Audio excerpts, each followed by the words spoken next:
जगेगा। राजा विठलराव ने पूछा था गुरु महाराज को कि 6 वस्तु जब तक हम भजन में नहीं लाएंगे पिछम का रास्ता नहीं खुलता। वो क्या है कि एक पोहर में जाग कर चेतन वेतन माय। अब एक पोर में चेतन होके भजन करोगे, नैनचर जगेगा। अब नैनचर जगाने की विधि क्या है ये ध्यान से सुनो। शायद ही सत्संग में ऐसे विषय निकलते हैं। मैं हमेशा लोगा महागाव की उधर जाके महिमा करता हूँ, इधर गुजरात में ज़्यादा जाता हूँ कि यहाँ ज्ञान खुलता है। यहाँ लोग ऐसे बैठते हैं सत्संग में, देख रहा हूँ बिल्कुल कोई हिल भी नहीं रहे। तो जहाँ ऐसे श्रोता है, वक्ता के हाथ में कुछ नहीं रहता, श्रोता जो ज्ञान चाहिए वो निकाल लेते हैं। अब तुम इधर उधर उठने लगे तो ज्ञान नहीं निकलेगा। तो मैं हमेशा लोगा महागाव की महिमा हर सत्संग में करता हूँ। तो अब नैनचर जगाने की विधि क्या है ये गुरु महाराज बता रहे हैं। आपने सुनी भी होगी, ऐसी नहीं है कि सत्संग में नहीं सुनी होगी कि ओम अजपो संग करे सो हम श्वासा जान रोम मोरट जीबसु धरे बीच में आन। धरे बीच में आन तबे ने अंचर पावे। इन 6 के बिन मेल पीट रहा कदे न पावे। सुख रामदास आए कटा मथे नाभ में आण। वो अजपो संग करे सो हम श्वासा जान। अब देखो एक एक वचनों को ठीक से समझो। ओम क्या है, सोहम क्या है, अजप्पा क्या है, ये 3 चीज समझाना बहुत जरूरी है। आप रकार मकार राम राम ये 3 चीज को जानते हो, मगर ये ओम सोम अजप्पा को नहीं जान रहे हो। जबकि आपके साथ ये हो रहा है, आप ओम सोम अजप्पा से भजन कर रहे हो। अब गुरु महाराज क्या कहते हैं कि ओम बाहर निकलती हुई श्वास जिससे बोला जाता है वो है ओम। अभी हम बोल रहे किससे? ओम। सोहम श्वासा क्या है? ऑक्सीजन जो भीतर जाती है वो है सोहम। और फिर आता है अजप्पो। अब पहले ओम सोम को समझ लो, फिर अजप्पो समझाता हूं। पहले भजन करते समय पहले बाहर श्वास को फेंकना पड़ेगा। क्यों? कि आपके अंदर नाभि में पेट में श्वासा भरी हुई है। ऐसे राम राम करते ही पेट पीठ की तरफ जाएगा, क्योंकि आप बाहर श्वासा निकाल रहे हो। यह है ओम। और फिर भीतर में सोहम श्वासा यानी प्राण वायु लो। इसको जान कह रहे। हमारा जानने का मतलब क्या? जितने नीचे जा सकती है नाभि तक इस ऑक्सीजन को, इस प्राण वायु को, इस ओम सोम को भीतर लो। अब ऑक्सीजन भीतर ले रहे हो और ओम को बाहर फेंक रहे हो, इसमें करो अजप्पा। अजप्पा क्या है? अजप्पा शब्दशः अर्थ है बिना जाप किया हुआ जाप। अब यहाँ हमारे ध्यान में अजप्पा क्या है? तो जब श्वासा भीतर जाती है तो वहाँ आप रुको, श्वासा की शक्ति को बढ़ाओ। श्वासा की शक्ति को बढ़ाओगे तो ये नीचे जाएगी। यहाँ रुको, पेट फुला हुआ है, राम राम करो। राम राम मत करो, मगर श्वास लो मत, छोड़ो मत कुछ क्षण के लिए। जितनी देर तक आप पेट को वैसे ही एक सरीका भरा हुआ रहेंगे तो ये आपका होगा अजप्पा। ओमू अजप्पो संग करे। अब ये बाहर निकालो, स्वाम सासा भीतर लो, वहां थोड़ी देर रुको। ये 3 चीज करना बहुत महत्वपूर्ण है। फिर ररो ममो रट जीव सु, रकार मकार राम राम जिब्या से रटन करो और दोनों श्वास में धरे बीच में, यानी क्या दोनों श्वास में राम राम रटन करो, मगर श्वासा के ऊपर इस प्रकार ध्यान दो, सोहम श्वासा भीतर जाने दो, थोड़ी देर के लिए उसको रुको, जितना रोक सकते उतना देर, और फिर बाहर फेंको और राम राम करते करते भीतर जाओ। ऐसे ही करते रहोगे तो किसी भी पल आपके भीतर में नियंचर जग सकता है। अब ये 6 चीज ओम सोहम अजप्पा रकार मकार और इसका रटन, ये 6 चीज जब तक नहीं करोगे नियंचर नहीं जगेगा। नियंचर नहीं जगेगा, पीछम के रास्ते से नहीं जाओगे, सीधे पूरब से चले जाओगे। पूरब से 10वां द्वार फुटता नहीं, वो हमारा मार्ग नहीं है। गुरु महाराज ने कहा है कि साजन सब ही पर हरे, सभी साधना को त्यागने के लिए कहा है महाराज ने कि साजन सब ही पर हरे, सब साधना को छोड़ो, पूरब रहा नहीं जाए। श्वासा को सीधा ऊपर मत चढ़ाओ, प्रेम प्रीत सु उलट के चढ़े पीछम दिस माय, चढ़े पीछम दिस माय जके हद बेहद त्यागे। पीछम से जाने वाला ही हद को यानी त्रिकुटी को, बेहद को यानी 10वें द्वार को, ये दोनों को त्यागेगा। पीछम से जाने वाला चढ़े पीछम दिस माय तके हद बेहद त्यागे, वो राह न्यारो होय सुनर कोई बिरला जागे। ये बिरला ही इस रास्ते से जाएगा, बहुत अलग रास्ता है। सुख राम कहे गुरु मेहर रे, सदगुरु की कृपा के बिना यह संभव नहीं है। तो ये महाराज ने सारी वाणी का सार यानी निचोड़ भजन पे ही आता है, नैनचर पे ही आता है। राम राम पद शिवर अरद उरद मन लाओ, नीचे ऊपर ये जो श्वासा आती जाती है इसमें मन को लगाओ और राम राम जिब्या से रटन करो। सूरत निरत धर्म आए, सुरती निरती उसमें लगाओ, करद वो नाम जगाओ। कर्म को काटने वाला करद शब्द इस प्रकार से जगेगा जिसको हम नैनचर कहते हैं, सत्शब्द कहते हैं। वाके संग तुम होए ब्रह्म को देखो जाई, ये नैनचर जगह ही नहीं तो ब्रह्म में कैसे जाओगे? नैनचर के साथ आप ब्रह्म में जाओगे। पार ब्रह्म को चैन दार 10वें के माई, उस परमात्मा का चैन ये 10वें द्वार से ही दिखना प्रारंभ होगा। परमात्मा कैसा है? कोई पूछेगा तो कैसे बताओगे? गुरु महाराज ने बताया भगवान कैसा है। अनंत भाण अविनाशी शोभा, अनंत भाण अविनाशी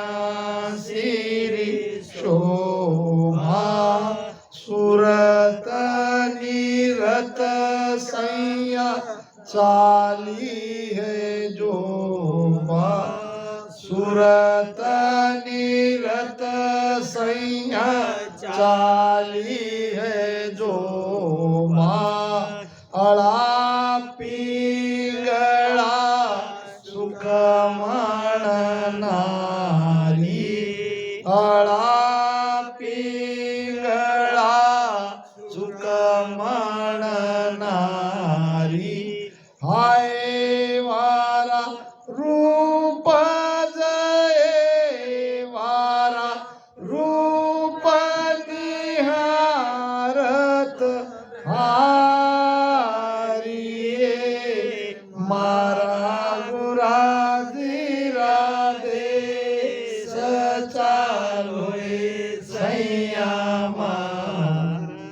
परमात्मा कैसा है? अनंत भाण। भाण यानी क्या? सूर्य। सूर्य क्यों?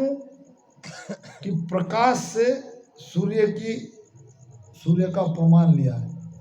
सूर्य स्वयं प्रकाशित है। एक सूर्य का प्रकाश संपूर्ण जगत में, सृष्टि में इसका उजाला हो रहा है। तो वहां कितने प्रकाश है? कितने सूर्य का प्रकाश है? कहीं आता है कोटक भाण, आरती में बोलते हैं कोटक भाण, कोटि सूर्य। और कहीं आ रहा है अनंत भाण, यानी वहां ऐसा दिव्य प्रकाश उस देश में जाने पर होने लगता है। ये कोई ज्ञान का प्रकाश नहीं है, ये उजाला वहां है, मगर उसमें इतनी गर्मी नहीं है। वहां बहुत शांति है, बहुत आनंद है, दिख तो सब रहा है। अनंत भान अविनाशी शोभा, इसके लिए करना पड़ेगा आपको भजन। इतने भजन से नहीं देखोगे, नहीं जाओगे वहां तक, इसलिए बिरले जा रहे। सूरत निरत सैया चाली है जोबा, सुरती निर्ति उस दिव्य प्रकाश को देखने के लिए उसमें जाके समा रही है। अड़ा पिंगला सुक्मण नारी, ये ईड़ा पिंगला, ईड़ा रह गई, पिंगला रह गई यहाँ। जिनकी जामे मिल गई पाचे सत्न होए, ईड़ा थी चंद्र नाड़ी, चंद्र स्वर, ये यहाँ आके थक गई। पिंगला सूर्य नाड़ी, सूर्य स्वर यहाँ आके वो थक गई। आगे सुषमना चलती है, ये सुषमना भी जाके थक गई। इसीलिए कबीरपंथी कहते मेरे ज्यादा फॉलोअर कबीरपंथी है।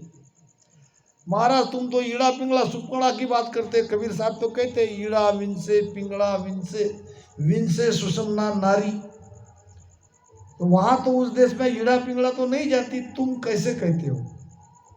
मैं कहता हूँ हमारे गुरु महाराज ने भी कहा है, जो कबीर साहब ने कहा है वही हमारे गुरु महाराज ने कहा है। कोई कबीर साहब, सतगुरु सुखराम जी महाराज अलग नहीं है।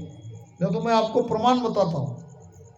जेठा कंत कबीर का, दादू का महाराज, सब संतन का बालमा, दरिया का सिरताज। कंत नाम पति, जेठा कंत कबीर का, जो कबीर का परमात्मा था वही दादू साहब का परमात्मा था। परमात्मा कोई दो नहीं थे। और जो दादू साहब का था वही दरिया साहब का था। और जो दरिया साहब का परमात्मा है वही सतगुरु सुखराम जी महाराज का परमात्मा है। आगे संत तार जन ले गया, अब मैं तारन आया। महाराज ने इसी कोई विशेष बात नहीं कही है, वही चीज मेरे पहले भी संतों ने प्रकट करी, ये सता लाई। आगे संत तार जन ले गया, अब मैं तारन आया। वही सता दोबारा मेरे अंदर आई, अब मैं तारने के लिए आया हूं। तो संतों के वचनों में, उनके अनुभव में, उनके ज्ञान में कोई अंतर नहीं है। अंतर हमारे अंदर समझ का फेर है। तो यहाँ गुरु महाराज कहते हैं कि अड़ा पिंगला सुक्मण नारी, हाय वारा रूप निहारत हारी। उस दिव्य प्रकाश में जाके ये सुषमना नाड़ी समा गई। आगे सुषमना नाड़ी का काम नहीं है, 10वें द्वार तक ही वो जाती है। फिर जब मैं उनको पूछता हूं कि तुम 10वें द्वार तक जाते कैसे हो, ईड़ा विंसे पिंगला विंसे, ये बात तो कही है कबीर साहब ने। वहां तक ईड़ा पिंगला सुक्मणा का काम है, आगे तो नहीं है, मगर यहां तक कैसे जाते हो? तो वहां जाके वो गड़बड़ा जाते हैं, क्योंकि निश्चित ऐसी कोई विधि नहीं है। वाणी 12 है, पंथ 12 हो गए, उसमें बहुत मतांतर है।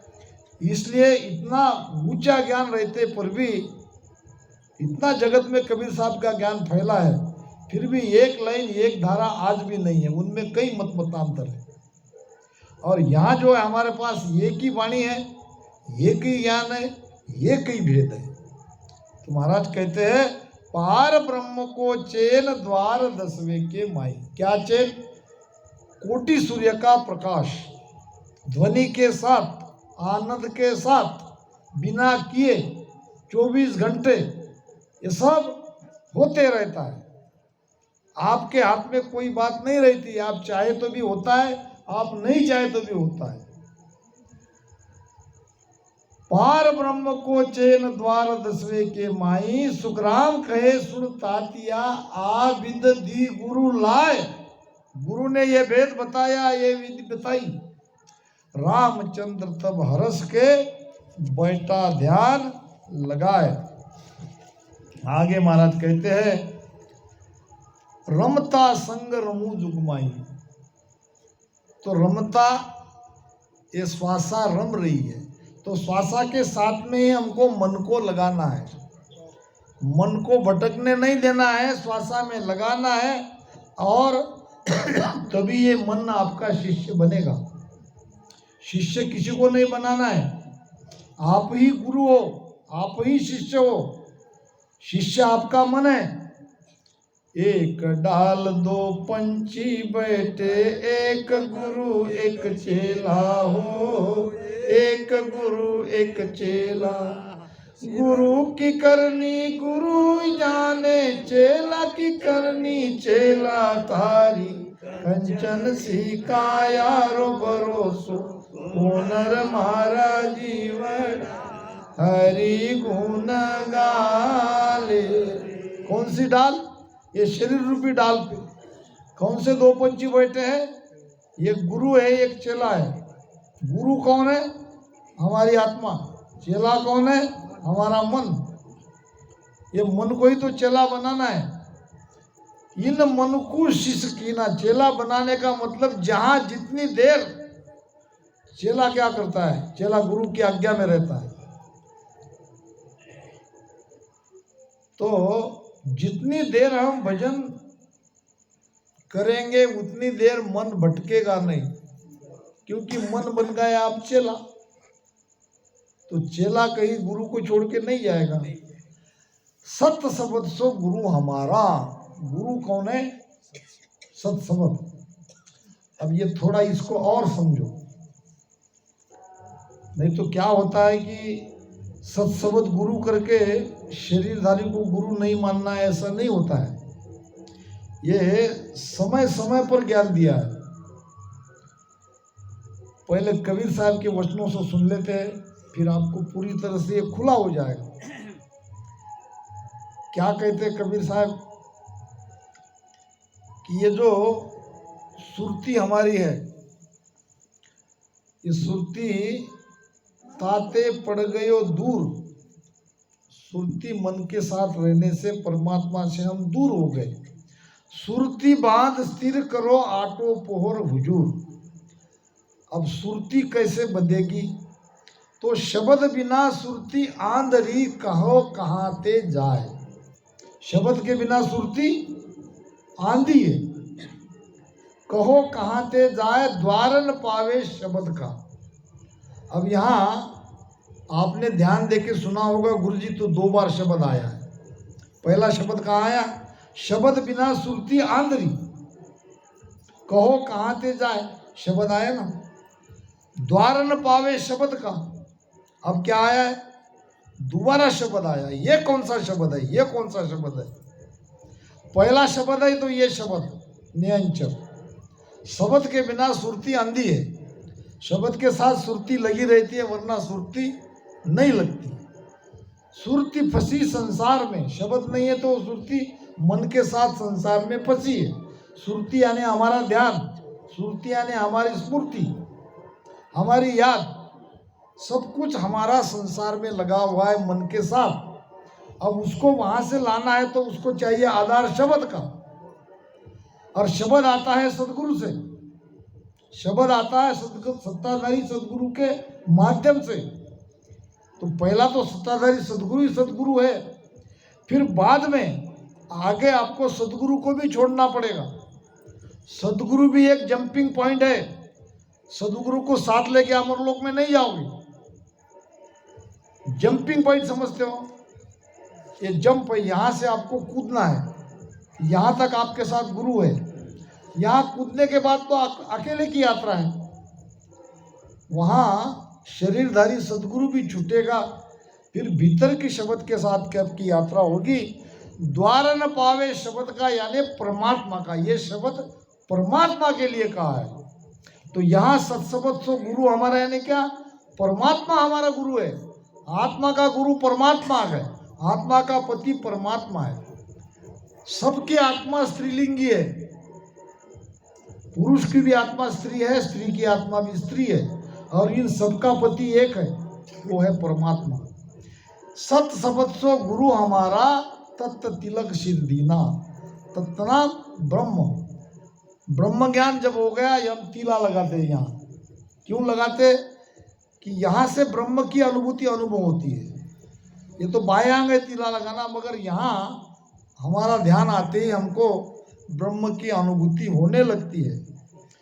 पोथी पाठ वेद सब गीता, अनभे का पट खोलू, रामा पोथी पाठ वेद सब गीता, अनभे का पट खोलू, द्वादश मंत्र गायत्री मेरे, द्वादश मंत्र गायत्री मेरे, सत शब्द मुख बोलू राजा, ऐसा भेष हमारा। राजा ने महाराज को पूछा, महाराज ये बात तो सब ठीक है, मगर आप संत हो तो आपके पास पोती तो चाहिए, वाणी जी तो चाहिए। वाणी जी भी नहीं है, कोई ग्रंथ आपके पास नहीं है। तो महाराज कहते कि मेरे पास ग्रंथ है, वाणी है, मगर वो दिख नहीं रही है। फिर कहाँ है? पोथी पाठ वेद सब गीता, ये अनुभव ज्ञान तुम पूछो मुझे। सदगुरु समर्थ होए, ज्ञान की कसर न राखे, आद अंत की बात ताहिले भिन भिन बाके, धीरज सुदे ज्ञान भरम सिसका सब खोवे।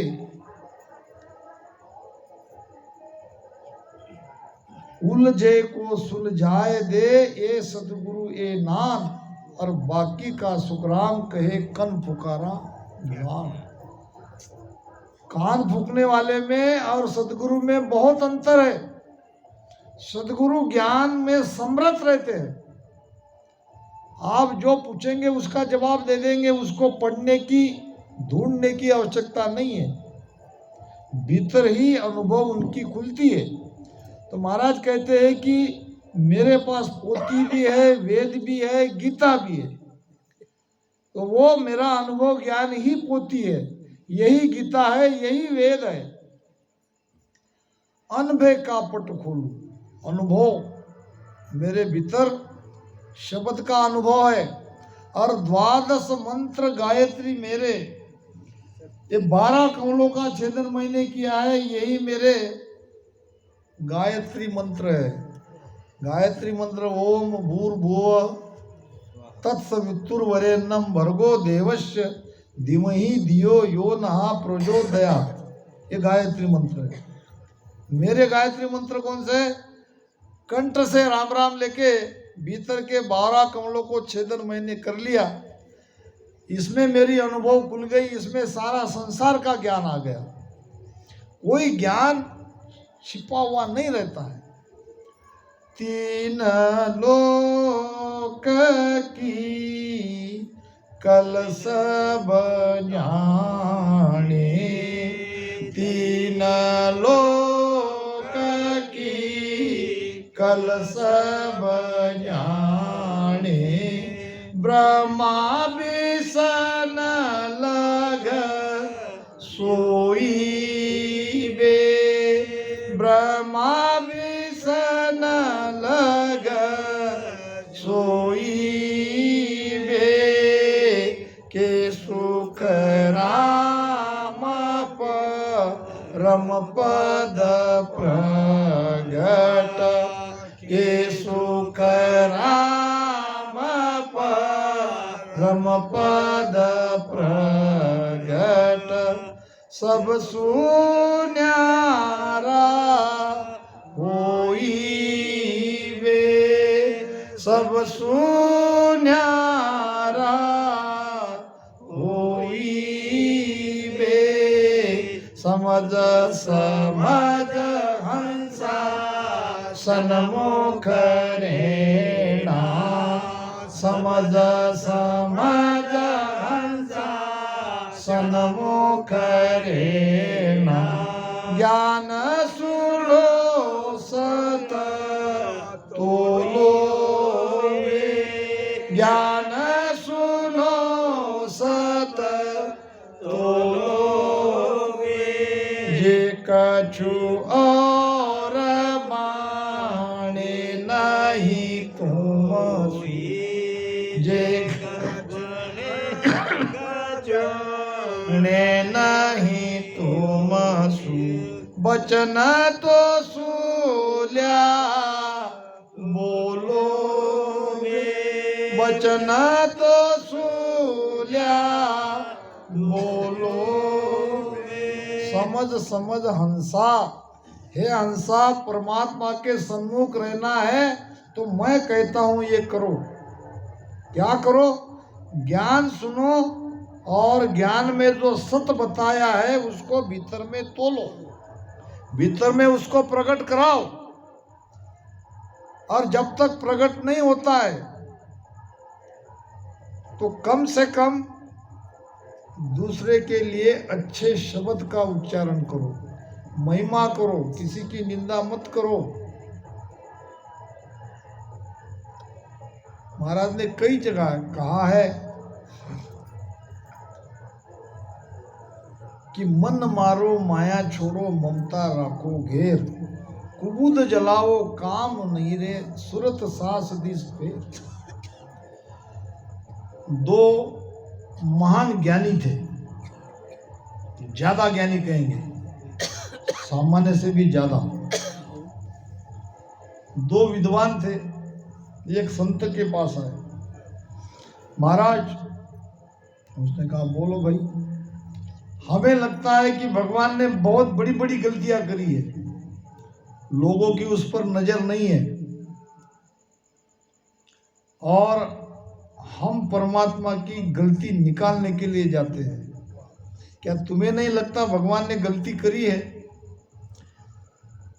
बड़ी शांति से महात्मा जी ने उनकी बात सुनी, कहा हाँ लगता तो है, पहली गलती तो यही दिख रही है मेरे सामने, आप जैसे को बनाया, भगवान की गलती निकालने वाले को बनाया, पहली गलती तो मुझे यही बड़ी गलती दिख रही है।